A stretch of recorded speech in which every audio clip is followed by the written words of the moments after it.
একজন ডেলিভারি ম্যানের সাথে এই ভাবি কি আচরণ করলো, ভিডিওটা শেষ পর্যন্ত দেখলে আপনি অবাক হয়ে যাবেন। ভিডিওটা একবার দেখুন।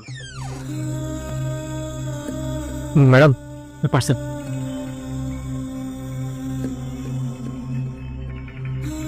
এই নিন টাকা।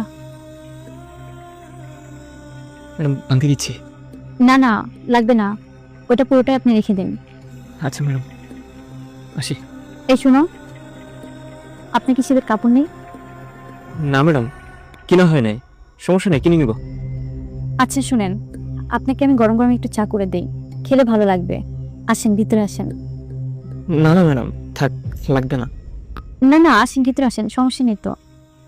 আচ্ছা ঠিক আছে। আপনি এখানে বসেন, আমি এখনই চান। আচ্ছা।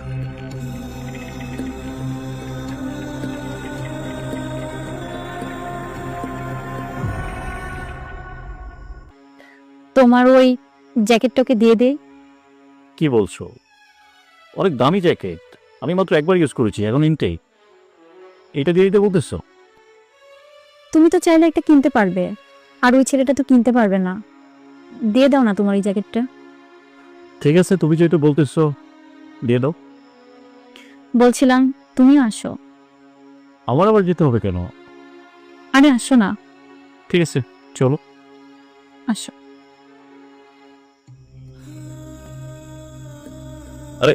বসেন বসেন বসেন, আপনি বসেন। ধরো জ্যাকেটটা গায়ে দেন আপনি। না না স্যার, এটা প্রয়োজন নেই। আরে বলছি আপনি গায়ে দেন, সমস্যা নেই, এটা আপনাকে দিয়েছি।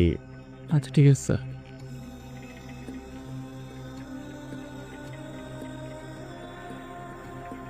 ধন্যবাদ আপনাকে।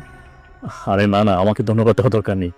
আসলে আপনার ম্যাডাম বলছিল মানে আপনি শীতে কাঁপাকাঁপি করছিলেন, তাই আপনার একটা জ্যাকেট প্রয়োজন ছিল।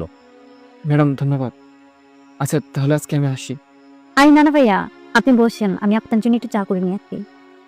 না না ম্যাডাম, আমার আরো 4-5টা ডেলিভারি আছে, ওগুলো না কিনতে পারলে বোকা বাধ্য করবে। অন্য একদিন এসে খাবো। ও আচ্ছা আচ্ছা, ঠিক আছে।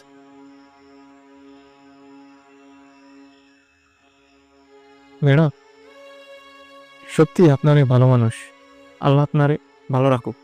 আরে না না, এরকম ভাবছেন কেন? আর মানুষের জন্যই তো মানুষ।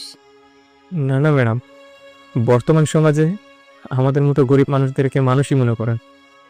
অনেকের দুয়ারে যখন যাই আমাদের সাথে পশুর মতো ব্যবহার করে, কিন্তু ম্যাডাম আপনারা সবার থেকে আলাদা। আল্লাহ আপনাদেরকে সবসময় ভালো রাখুক।